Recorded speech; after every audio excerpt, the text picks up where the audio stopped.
All right, hello everybody. This is Taylor again, and welcome back to the Tinfoil Forum. Kaylee is not going to be with us today, but I do have a special guest, and his name is Dr. Anderson, and I'm just going to go ahead and right into it and let him introduce himself. So take it away.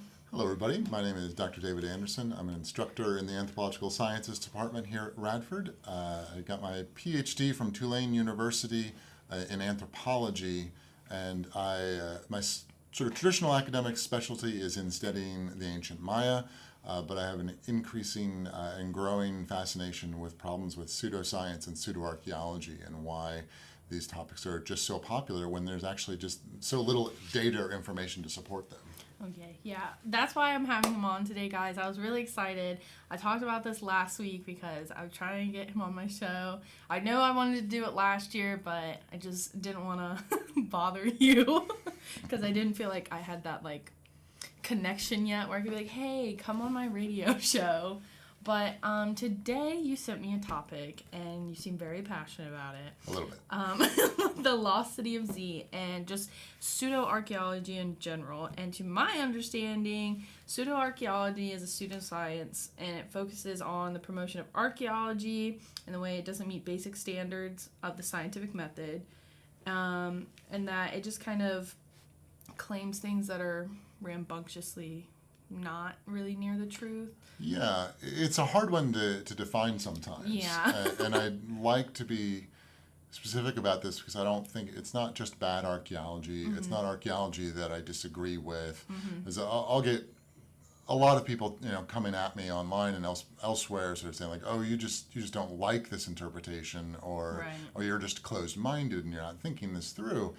And the reality is pseudoarchaeology is something that is very different. It is a fundamental flawed form of logic, usually. Mm-hmm. And it takes objects from the ancient world, or it takes archaeological objects, pulls them out of their context, and then gives them sort of a predetermined interpretation. Right. So the ancient alien folks are the best at this. And they will just basically take something totally out of context, tell you nothing about where it was found or what other art or iconography looks like in that particular culture, and they'll just say, well, it looks like a UFO to me, and then they just leave it there, and they let you decide that, well, it must be a UFO. Open interpretation. Yeah, if you take something entirely out of context, how would someone fully understand it? Right.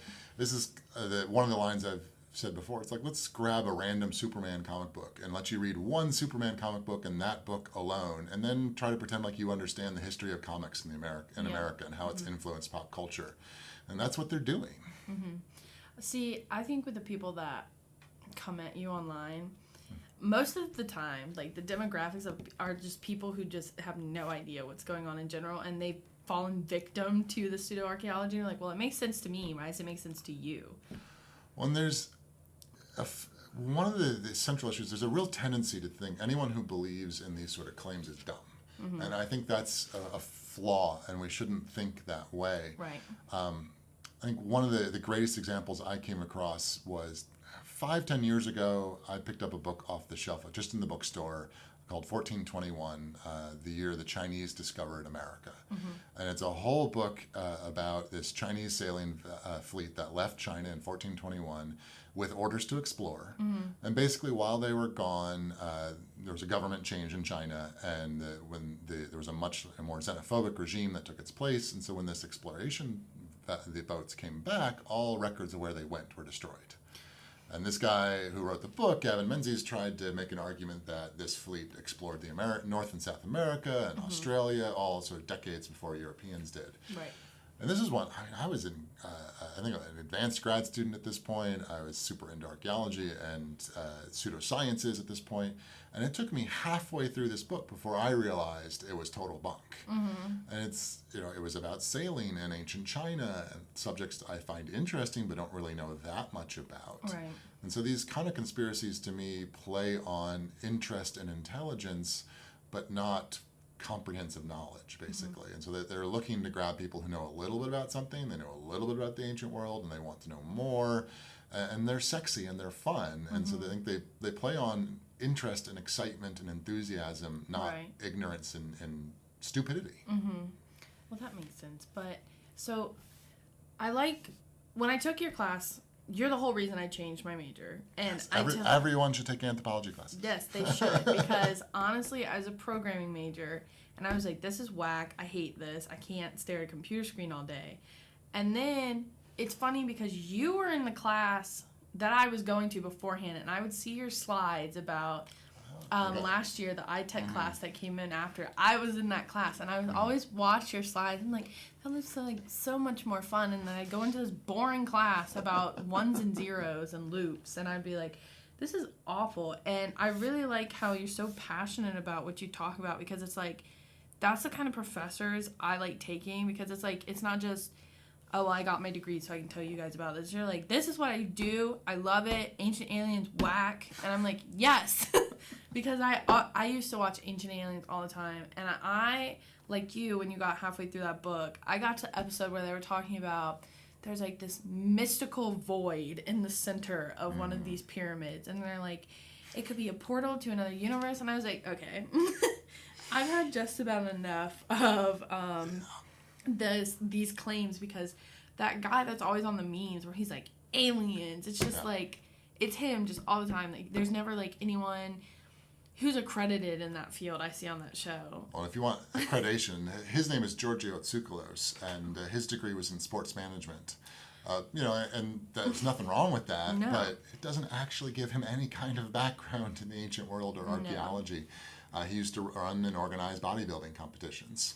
That's his resume to be on that show. That's ridiculous. I didn't even know that, and that just makes it more like, makes me dumbfounded that I even watched that show. But like with that show, the problems I find with PsuedoArchaeology and just pseudosciences in general, it says like everything you learn in school is wrong. Everything's wrong. This is right. And I'm just like, is it though? Because then the show is doing what it's supposed to. It makes me question everything that I've learned. It's like, I'm paying $20,000 a year.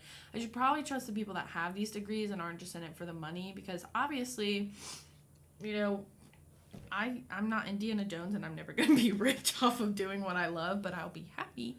I'll be happy to make someone else as passionate, which is why I was super ecstatic when you were like, yes, I'll come on your show. And I was like, yes. The whole reason I changed my freaking major and risked it all is coming on my show. But yeah, it talks about like everything you learn in school is wrong, and it's like they use misguided information and their own interpretations that have like no factual backing. And it's just, especially after like taking your classes, I can look at it more like widely with the knowledge I've now acquired, and I'm like, okay, yeah, this is bull honky, and I feel bad I gave them a rating just to be a part of their demographics, because Jesus, like, I don't understand what I saw that, and I think it's because people just need to educate themselves more before watching these shows.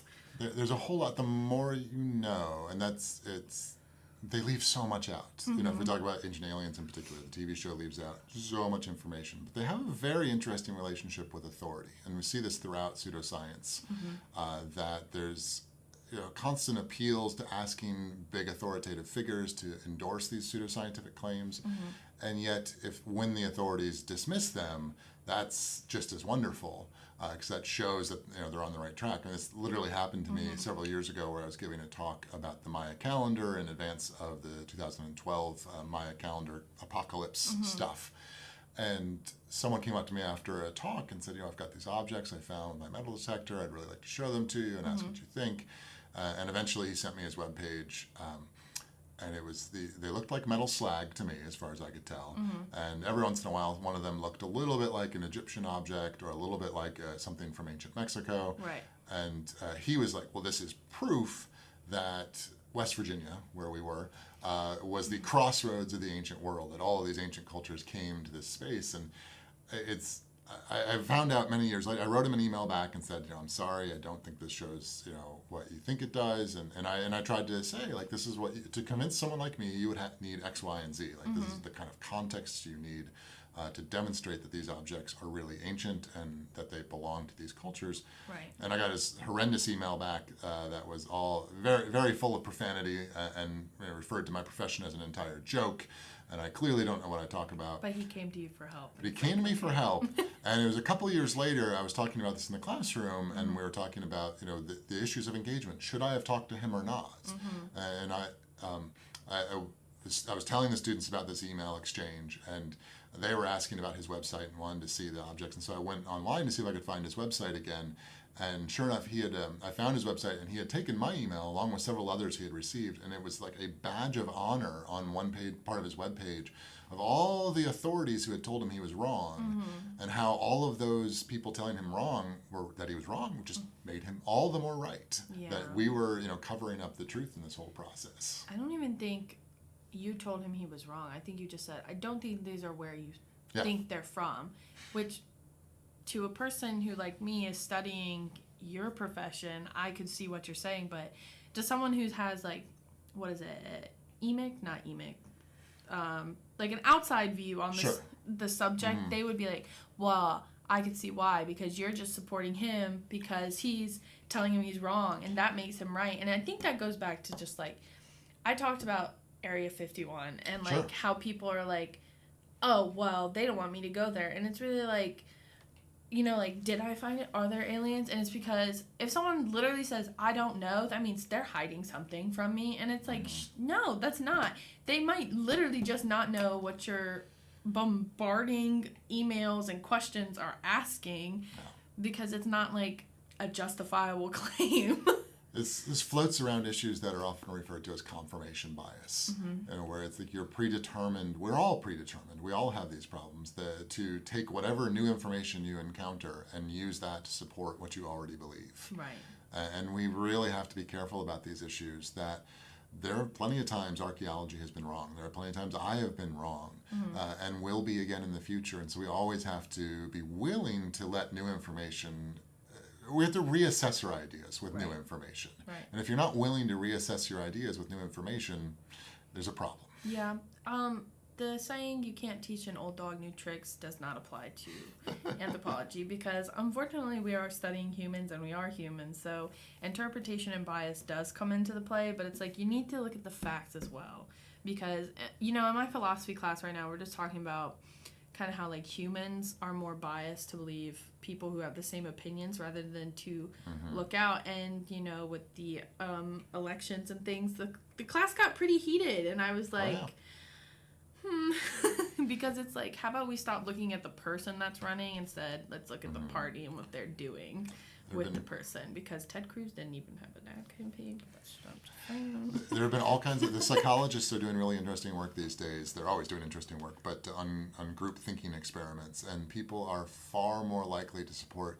There have been sort of lab-based studies of this where you tell people, just randomly assign them to a group, and the participants are far more likely to back people in their own group, even though it was randomly assigned, and that means nothing. We are hardwired to support people who we think are part of our team. Right. Does that go back to, like, primates and just our social being?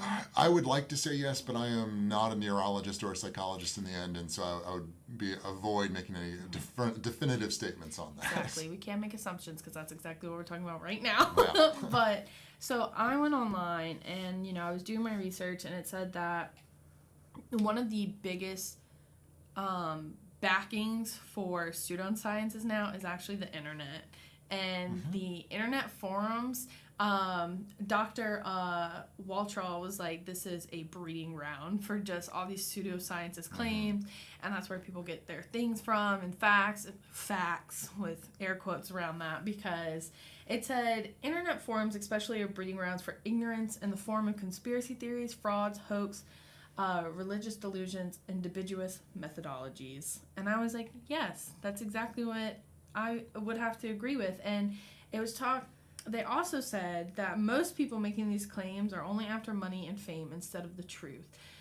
Now, I don't know how you feel about Josh Gates and his Expedition Unknown, Destination Truth. Yes, we were talking about this in class the other day. I've not watched a lot of the show, and so it's but to me, I think he checks himself.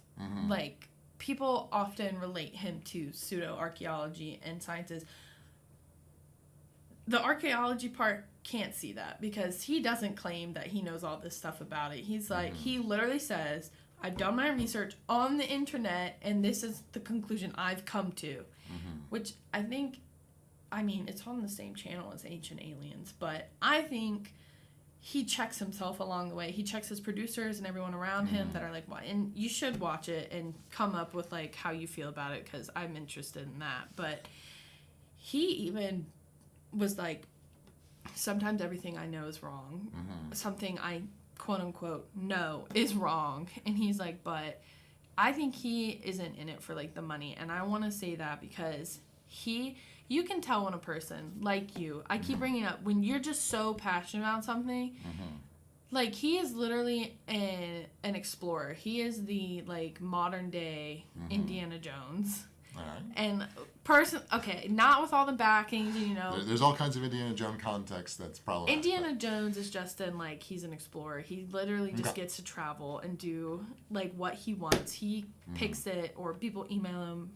Haven't watched the show in a while, but don't have cable here. Yes. But he gets to talk about like all the stuff that he wants to, and like that's like my interpretation of an explorer. Like you get to go, you get to look at the history and things and the people, and that's what he gets to do. And people tie him into it and say he gets money and fame, and I'm like, yes, he gets paid, but like most of that goes back into his trips that he has to go on. Like it's not free.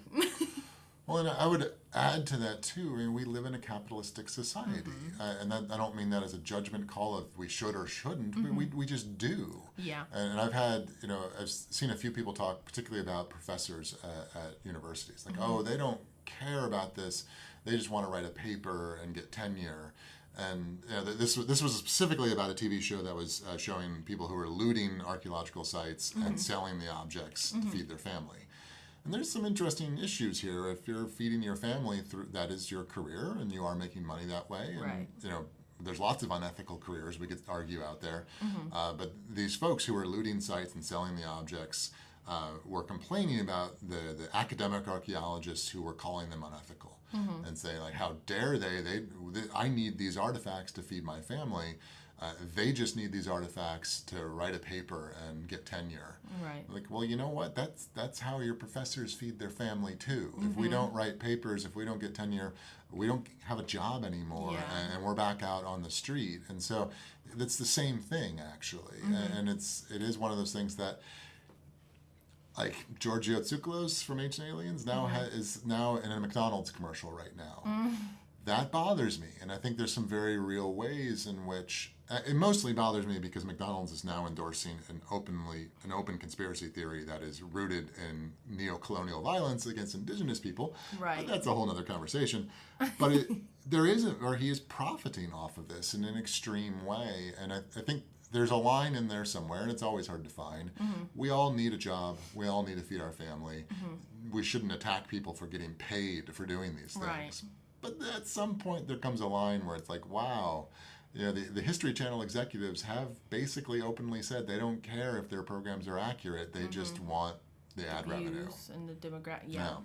Well, to bring that full circle, sorry. No, please. This is why I like radio shows, because you don't have to be so formal about things. Yes. You can actually talk about it. You don't have a script. I mean, like I said, I make outlines, but that's just because, like, the reason I got into having a radio show is because I like asking questions. I like hearing other people's reasons, and it's like, I'm one of those people, I'm not going to get an argument if I don't understand something. I'll gladly listen to it, and I'll be like, okay, and then I'll go and find something. And it's like one of those things where you're in the shower and you're like having an argument in your head, and you're like, this is what I should have said. So I like radio shows for the reason that, you can talk about it and hear different ideas, and people listening can also tune into it and, have their own ideas on it, and they can tune in, and then it keeps going. And like I was saying earlier, that's the reason I have my show. It's called the Tinfoil Forum. Let's talk about it. Yes. Because I like talking about things, and it's like, why are we still talking about these things? Which brings us to the Lost City of Z, which I'm going to let you take over, but it's like, why are we still talking about it? So you go ahead and explain what is the Lost City of Z and why are we talking about it? Sure. And let me preface it, too, by agreeing with you. I like talking about these things, and I know, especially in social media, I can come off as sort of shaking my fist on high and saying these things are just wrong. But I do, if you ever want to talk to me about these things, anyone wants to talk about these things, you can find me here at Radford. You can find me online on Twitter at DSAArchaeology. I like talking about these things. Yes, to add to that, he does like talking about these things. Like, sometimes we won't even end up talking about what we're supposed to be talking about, and we'll end up talking about these things, and it's like, it's still applicable to what we're talking about because it's the anthropology, it's people. We can go all kinds of. That's why I really love when I get to teach cultural anthropology classes, because everything is fair game. We're talking about people. It's people in every aspect of that word. So yes, we can talk about a very interesting person, Percy Fawcett, and his Lost City of Z. So yeah, this is a topic that I find interesting on so many levels. We can start with lost cities. Lost cities are an interesting concept. To me, generally speaking, most people, I think, use the term in a way that's pretty inappropriate. If you go into the regular news media, lots of people talk about lost cities in reference to any archaeology site. It's like, oh, the archaeologist found a lost city. It's like, actually, the guy who owns the land brought me here. Right. And it's been known about for decades, and it just hasn't been studied or documented in any formal way. And no one, so the lost cities are weird things. The term gets used over and over again. There's been some very, I would say, legitimate usages of the term recently, where some sites in the Middle East, some archaeological sites in the Middle East that were known from the textual record, where we knew people were writing about, hey, I went and visited City X, and then we were able to find enough archaeological evidence to correlate an existing settlement with that textual record. I mean, that's a great example of a real lost city. Right. We knew about it. We had writing where people described it, and then we were able to say, this is actually the space where it's found. But when we're in the Americas, North and South America at large, there is a host of lost city legends that all arise out of the colonial era, when Europeans start to show up.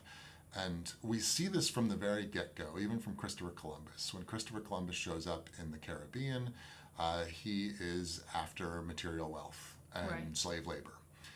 And when he meets the Arawak, the people living in the Caribbean, one of the first things he asks them is, where's the gold?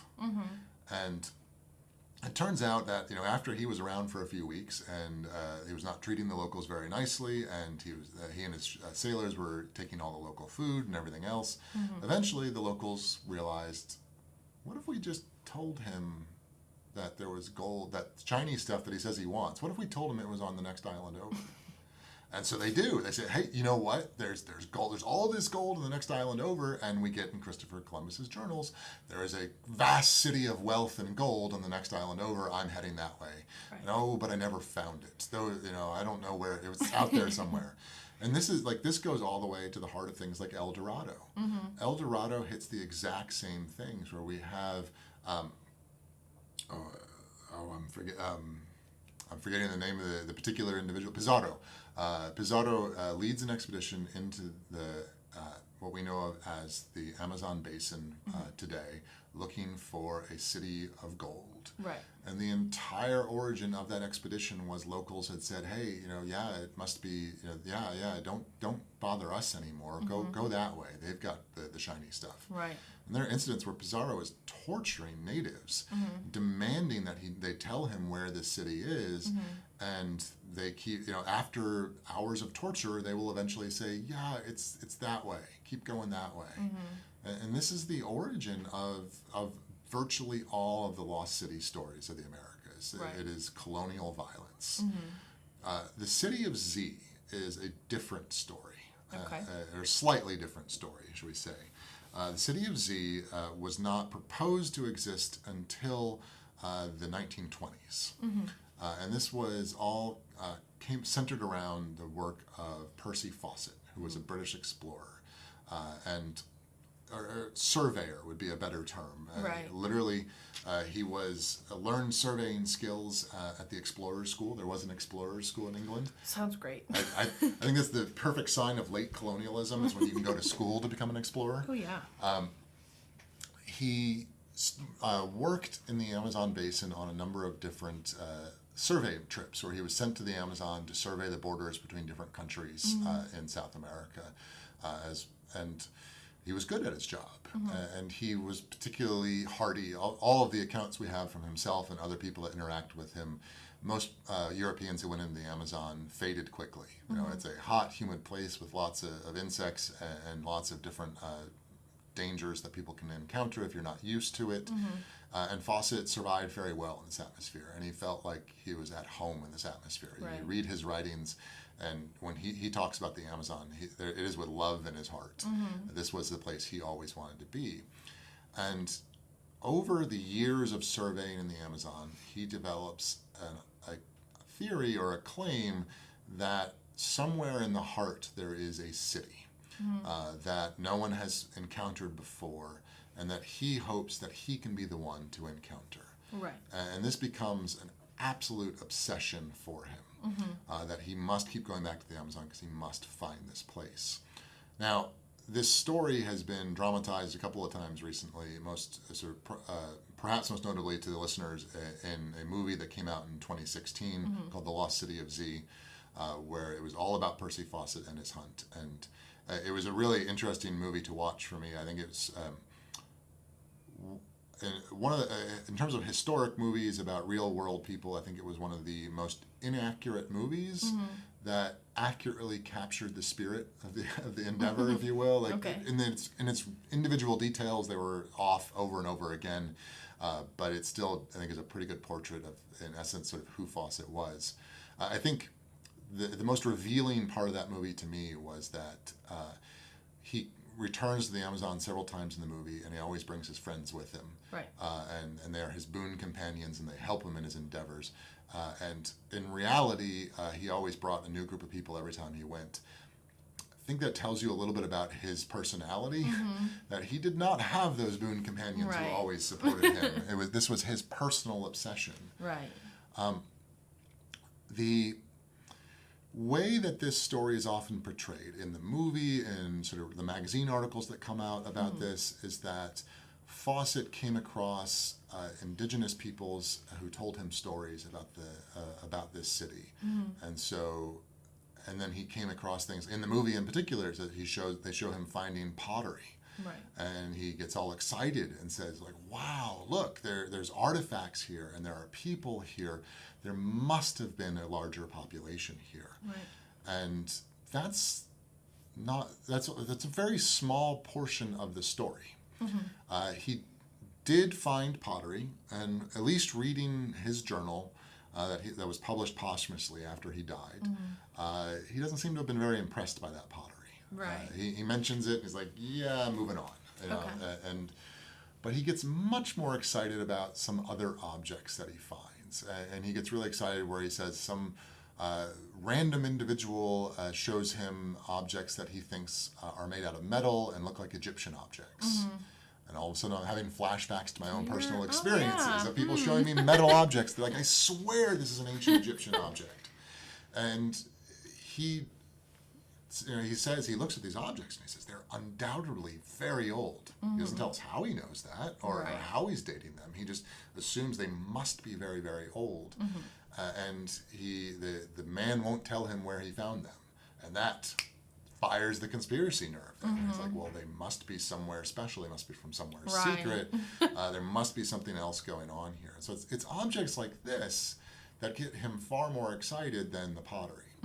And there's one object in particular that he talks about more than anything in his journals, and it is quite literally, it is a weird, strange black idol, where he has this stone object that is carved in the shape of a human man, and it has some weird writing on it that is illegible to anyone that I'm aware of. Okay. And this object, he tells stories about how if people touched it, it would shock them, like that there would be an actual electric charge coming off of this object. And he takes it to a psychic and asks the psychic to do a reading on the object to see what its history was. And the psychic tells this grandiose story about how this object once belonged to a priest on an ancient island that was destroyed in a great cataclysm. So clearly Atlantis. They don't say Atlantis, but they clearly mean to imply Atlantis in this whole process. Oh, God. And it's funny because what I find so fascinating about this when I first read this is like, good God, this is straight out of the pages of 1920s Pulp Fiction. Right. Weird idols with strange magical abilities that have everything's these just one stories. big conspiracy theory at this point. and it sounds exactly the way Pulp Fiction writers wrote in the 1920s. And come to find out, as I continue to read the journals from Fawcett himself, he was given this idol from H.R. Haggard, who is also a pulp fiction author, a slightly earlier one who wrote in the late 19th century. And Haggard is one of the main reasons, if you want to know where Indiana Jones came from, it's H.R. Haggard.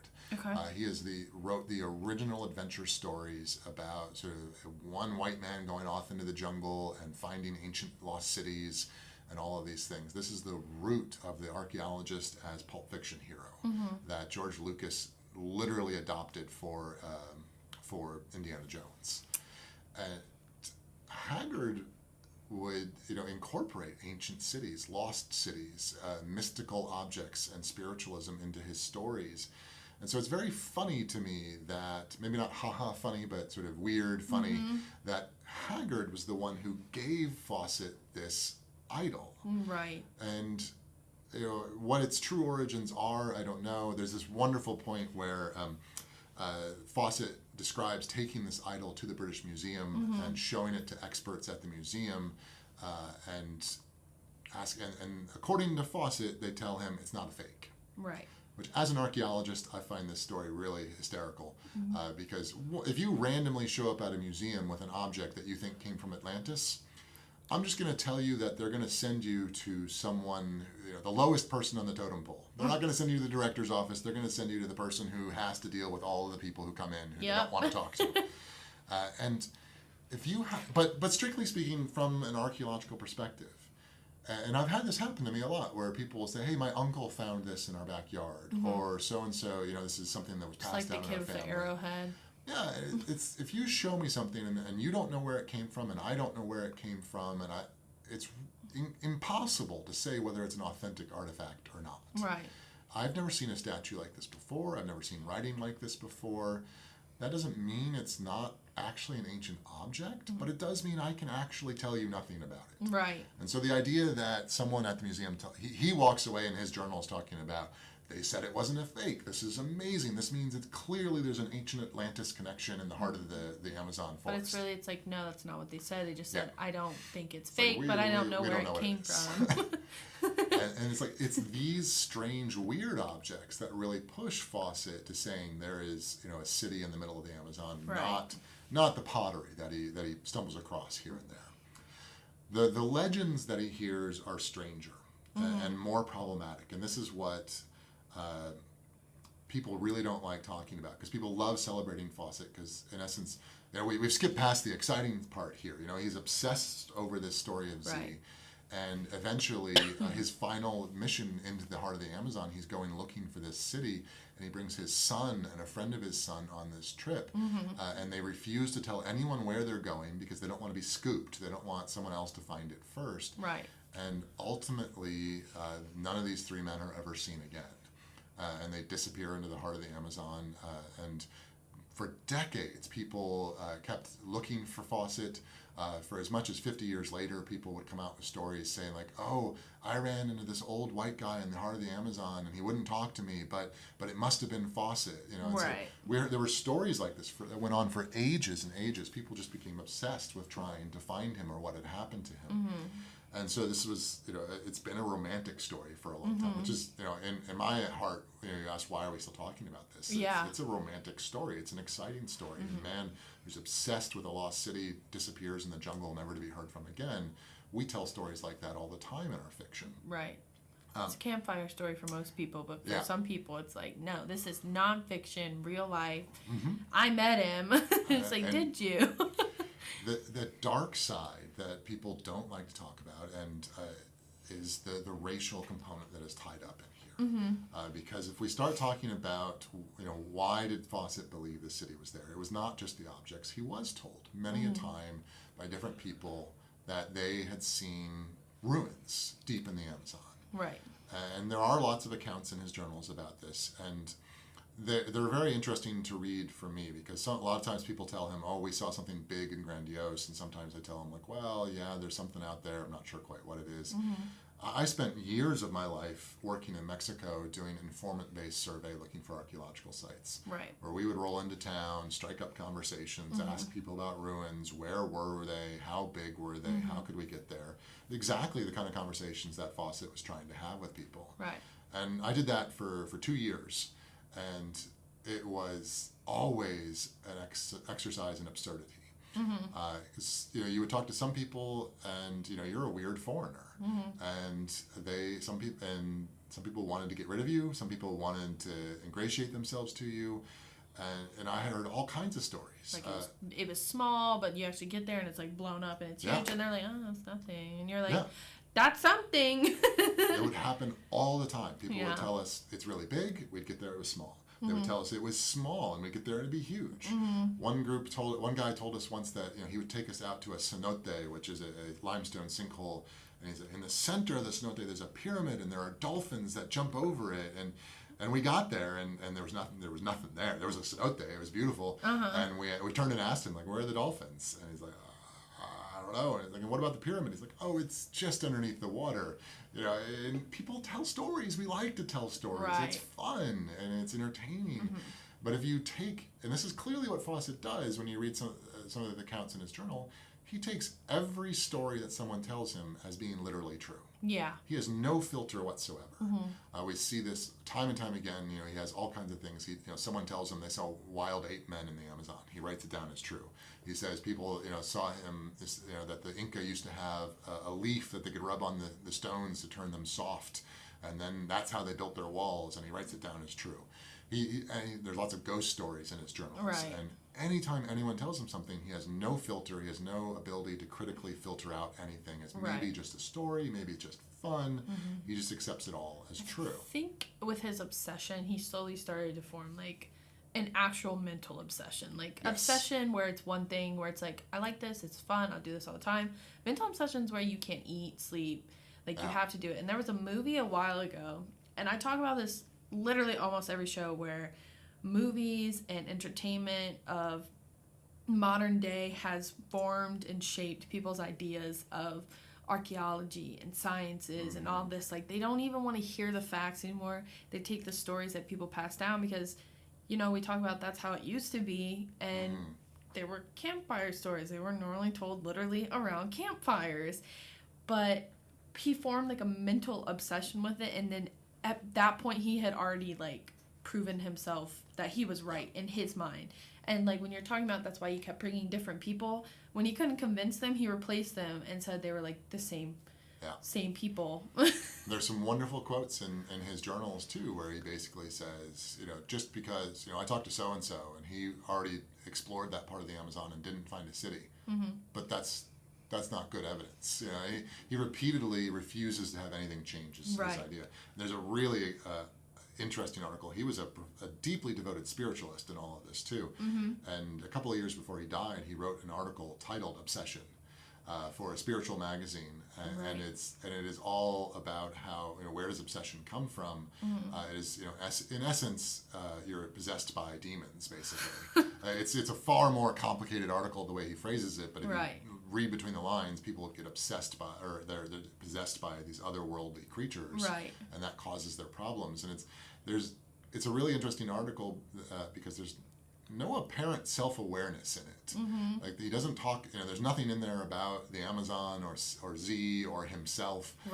He doesn't seem to reflect on the fact that maybe he's obsessed. And that's usually what happened with mental obsessions. Like, you literally do not realize that you are actually mentally ill and obsessed with something. And like, personally, I feel the way he's talking about, like, with the demons, that he's admitting that he himself is possessed by the obsession of the Amazon. But because I'm not a doctor, I'm a 19-year-old, so obviously I can't say anything, but to me it sounds like he actually had formed something, not from being in the Amazon, but literally because he was so just intertwined with this had become his life, that he had just subconsciously admitted, and with not a call for help, but like, I'm obsessed, and I've realized that, but I haven't mentally realized that, but he had at the same time. And we know he's very self-aware in some ways. Like I was saying, he covered his tracks. He had a plan of when the last expedition where he disappeared, he had a plan of how he was going to leave. He was working up to a place called Dead Horse Camp, which is a great name, and he was going to proceed from there. And he had a plan, but he did not share it with anyone because he was so afraid of being scooped. There was just a few years earlier, Robert Falcon Scott had reached the South Pole, and this is one of the classic stories of the classic tragic stories of British exploration, where Scott had spent years upon years of his life trying to reach the South Pole, and he had done it. He had been to Antarctica previously and made one attempt and turned around and came back because he didn't without making it. And he came back the next year with a better team, with more preparation, ready to get there. And when he arrived at the South Pole, there was a flag from old Amundsen who had beat him there by a couple of weeks. And Amundsen, it was his first expedition. He had never even planned or tried this before. He was on a route no one had studied before. And this was one of the things we know that Fawcett was obsessed with. He didn't want this to happen to him. And so he becomes all worked up in all of this stuff. And it's the story upon story from the locals that there are ruins out there that he assumes that all of these stories are true. Particularly, I was referencing the dark side of this, that there are some colonial views about race that come into this, because it's not just that he hears stories about ruins that impassions him.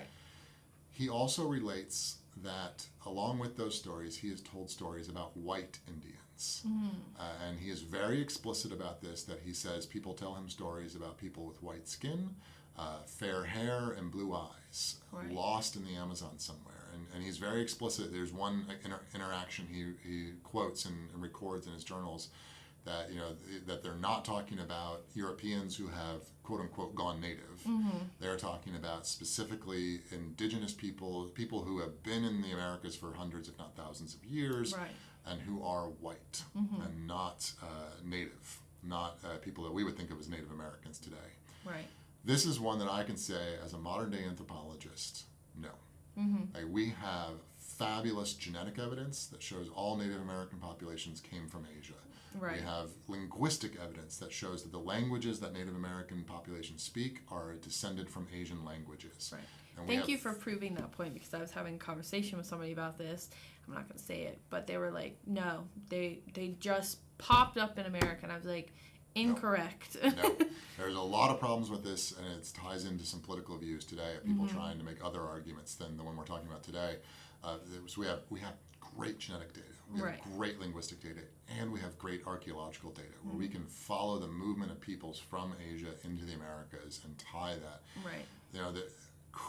There occasionally have been a random person here and there from China, from Australia, from Polynesia, from Europe, who came to North America outside of our standard sort of historical narrative. Yes. There's always the anomaly. There's always a chance of a ship being blown off course, of a group from Africa showing up in the Americas randomly. Yes, as individual cases, there's always a possibility that happened. But in terms of sustained contact, large-scale populations, no, absolutely not. We have great data at this point backing that up. And so we know for a fact that the stories he's being told about white natives cannot be true. They could have seen just one albino person, which as rare as some cases of albinoism is, it's not seen. And I know the closer you get to the equator, is it the darker your skin tone is? It can be. It's not 100% perfect correlation, but there is some correlation in places, Okay, so, if maybe that was a correlation with that and they saw an albino person, they're like, nope, there you go. Well, there's a lot of issues tied in here, because Fawcett's not the only person who writes down stories like this. There are other stories of people who claim to have seen light-skinned peoples in the Americas. And a lot of this comes down to, the way we talk about and describe race today is not the same as it was 20 years ago, 30 years ago, let alone 100 years ago or 500 years ago. And so there's a lot of, when you get into the conspiracy theory literature, there's a lot of extremely uncritical reading of colonial period documents that were written 500 years ago by Spanish conquistadors who claim they saw black people in the Americas. And that is explicitly tied by the conspiracy theory folks into, well, that's an African population coming into the Americas. And like that word black didn't mean the same thing to Spaniards 500 years ago as it does to us today. Yeah. And so there's a lot of uncritical reading that happens in all of this. And there's a big part of the narrative here is that when Europeans showed up in the Americas, they had very dim views of Native American populations. Right. There's explicitly questions in the first few decades of whether they are even human. And whether they have souls, and and those pejorative views last for centuries. They still last to this day. We still have huge problems with pejorative views against Native Americans. But when Europeans start to encounter large ruins all around the Americas, things like the buildings that the Maya built and the Inca built, and even earthen mounds in North America that different North American cultures built.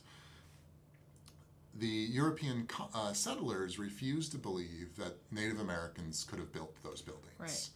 And so we see the origin of stories centuries ago. We see the origin of stories that, well, the locals could not have built these buildings. They must have been built by someone else. Hyperdiffusionism. Hyperdiffusionism. We have, it's explicitly in North America. There was a story in, what is the United States today? There was a story that developed of a mythical race of mound builders. Right. And the mound builders. There's so many movies on that. There's like 5 of them on Netflix, and they were talking about. And I know we in class talked about how. Oh my gosh, I'm blanking on his name. The president. Andrew Jackson. Yes. He had dug one up and such, but I'm sorry. That would be Jefferson. Yes, Jefferson. Sorry, Jefferson dug up a Native American mound. But yeah, there's movies on it, and it's like, I know it's about Native Americans. My family is Native American. They're Cherokee, so I hear these stories from my dad's side. But like when it was talking about the mounds, the creatures that they were depicting that had built these mounds were Native Americans, and they got a lot of backlash on this movie. I'm pretty sure it's just called Mound, where like basically it was a Native American, which is what they were basing it off of, but they had made it into like this creature, which plays into what you were saying, where they were like, they're not, they have no souls, they're just not. And, like, they even brought it in with a little girl who had become, like, obsessed with it and started, like, building the mounds and in her room and all this stuff. And I was just like, and I always have to keep bringing it back. I'm like, modern entertainment has ruined science. There are a lot of problems, and I love science fiction, and I love a good movie, but and I love Marvel, and they're getting into some problems here nowadays, too, and it's hard to say. Sometimes, like, I don't want to tell people you can't enjoy your favorite shows or your favorite movies. Like, I love a good movie, but, like, if you're going to make a movie, at least have some truth to it or fact. Yeah. Don't slander a group of people because off of something colonizers from long ago had said, and it's just been passed down through fire talks, and it's like, now we have this slandering of a group, and it's like, with the race thing, race wasn't a thing until... Race was a thing, but it wasn't so... I don't know how to say it. There's a long and complicated history to what we think of race, and the way we think of race today, as I said, is not the way we thought of it a century ago or 2 centuries ago. And that and all of our racial identities are self-constructed identities. They're not as fixed, or they're not biological in the way that we're sort of told they are by society today, even. There are long-standing presumptions that certain quote-unquote races are more better off or more intelligent or harder working, and this is what was going on in the Americas. We had Europeans presuming that Native Americans were lazy and incapable, and so the mound builder race, the so-called mound builder race in the United States, was literally up until the 19th century described as a group of whites. Even into the early 20th century, we still have people clinging to this idea that there was a white civilization in the Americas before the Native American civilization. These are the ideas that Fawcett tapped into with the City of Z. And he is very explicit about it in his journal. There's one moment where he is talking to a native Amazonian who is of Native American descent, who had dark skin and dark hair and dark eyes. And this native Amazonian tells Fawcett, yes, my ancestors built large cities. And Fawcett's comment in his journal is, no. His ancestors would not have built cities because he is of the dark-skinned type. Right. He actually has points where people say, yes, oh yes, there are big cities in the Amazon and my ancestors built them. And he says no, because only, in his mind, only people of light skin would have been capable of civilization. And that's just crazy to think that's like how people think. Because it's like, what does the pigmentation of my skin affect anything with my brain? And it's like... Nothing. Exactly. And in high school, I had to write a paper, and I got an A on this paper, and I never write papers in high school, but they were like, if you had a time traveling device, what would you do? And this is my history class. Shout out to Mr. Quick. He gave me an A because I said, I would love to see, because this is something that always comes up, is how hyperdiffusionism and underestimating indigenous people and their abilities to do things. I was like, I would have loved to been there to see some explorers' jaw just freaking drop at seeing these pyramids and all these huge buildings and things they built. I would die to see that because I think I would roll over my grave laughing and be like, you were so stupid for believing that. Well, there's one beautiful written description. A book by Bernal Diaz del Castillo is one of the few books we have describing the Spanish entrance into the Aztec capital city. And his jaw is on the ground. And he knows he has seen a city that is larger than any city in Europe at that point in time. Right. He tells us it is a cleaner city than any city in Europe at that point in time. And he is literally marveling at it. And they are absolutely blown away by the size and extent of the Aztec Empire. And so much was lost so quickly thereafter that we quickly see, 200 years later, European scholars write about the Aztec and say, like, oh no, they were just a small, piddly little group. They're not at all. Like, why are we still talking about? Like, that is always going to be my question. So if they're so small and stupid and can't do anything, why are we still talking about them? Why do we literally have museums dedicated to Aztec culture? Dusk Till Dawn. Oh, yes, That's yes. like one of the best movies ever. And it's even a TV show now based off of it. And I'm like, yeah, it's definitely piddly and little and stupid because that's a multi-million-dollar TV show now. But with the Lost City of Z, I also saw the thing where he got lost. And I was thinking about, if you've ever read Into the Wild. I have not, deliberately. Okay.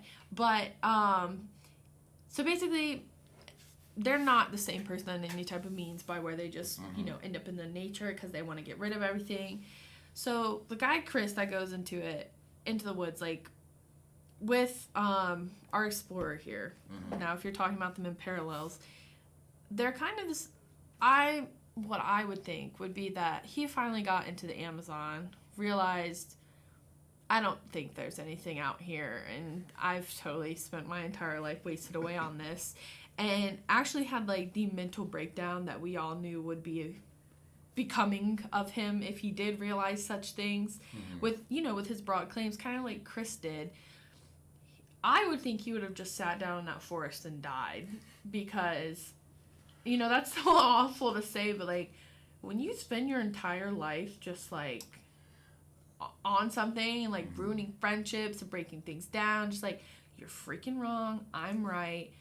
Like, you think about it, and, like, that would make sense to me, because, honestly, I would not have the pride or balls to be like, you are all right. I totally hear you, and I think on similar topics I might agree, but I think, and it's one of the things I love about Lost Cities, because Lost Cities as a topic of pseudoarchaeology is one of the most problematic for me as a scholar to deal with. Right. Because if I say they don't exist, someone can say, well, you just didn't look hard enough. It's somewhere else out there. I mean, when's the last time you lost your keys, right? Like, you just keep looking, they got to be here somewhere, and you can check. And I will check my pocket 3 or 4 times, even though I know I already checked it a couple of times already. Right. I will look there again just in case I somehow missed it there before.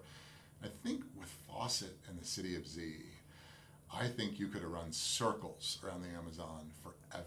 Right. And I think, ultimately, there's some evidence that he might have had a violent encounter with natives, and that certainly is possible. Right. I think, ultimately, I think his obsession was such that he would have walked in circles and never come out.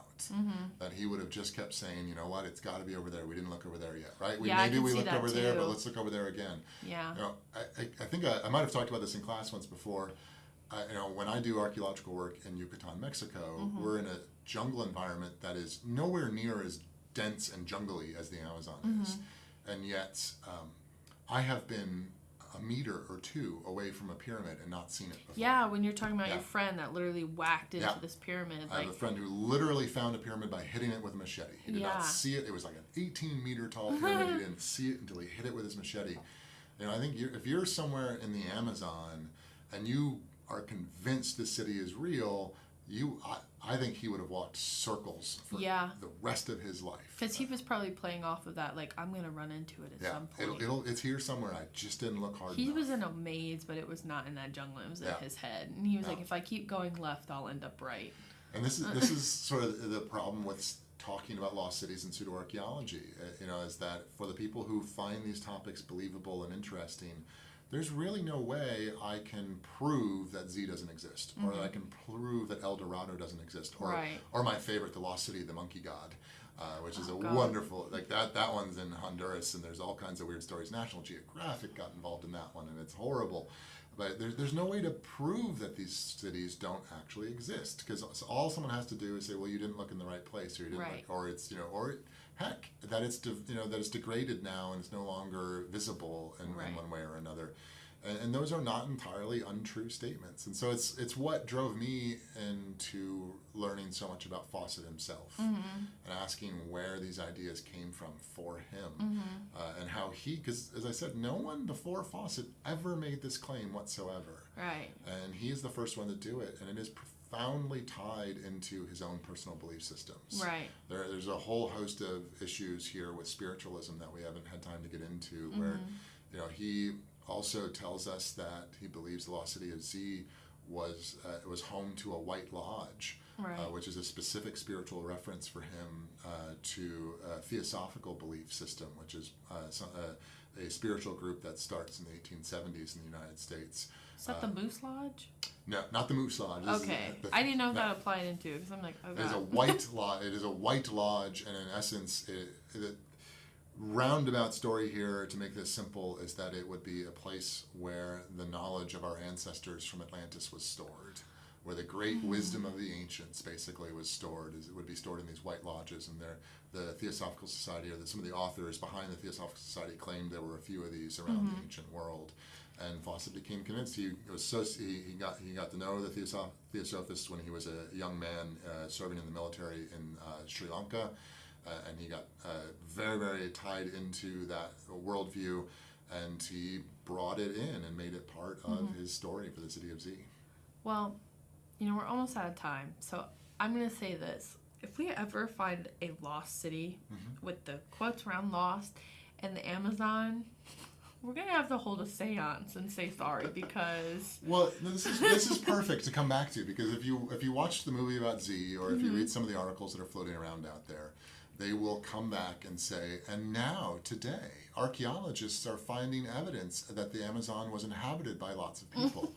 And now, this is true. This is absolutely true. Archaeologists have found great evidence that the Amazon was once home to a much larger population than it is today. Right. That's true.